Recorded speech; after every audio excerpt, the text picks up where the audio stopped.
Nakatakda na isagawa ng Kamara at Senado ang pagdinig sa mga isyu ng umano'y anomalya sa daang-daang bilyong pisong proyekto sa flood control.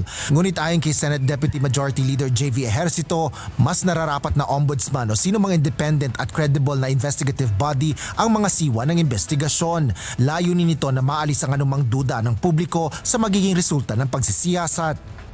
Well, mas maganda sana kung third party ang gagawa niya para mawala yung duda, no? Pero siguro napagbibintangan po ang dalawang kamara, pero masisiguro ko lang na sa Senado wala akong kilala na may contractor sa amin, no? Yung kasi doon sa naririnig natin parang nagkakahalo na contractor at kongresista, minsan isa na lang. Sa Senado wala pong ganon, no? So, pero mas maganda para mawala na rin ang duda ng lahat na magkaroon na lang ng third party.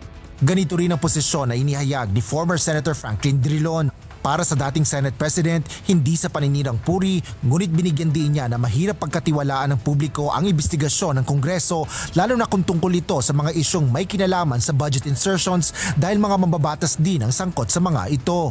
Sa halip, inirekomenda ng dating senador na ang Commission on Audit o COA ang manguna sa imbestigasyon dahil ito ang ahensyang may mandato na tukuyin ang pananagutan sa paggamit ng pondo ng bayan.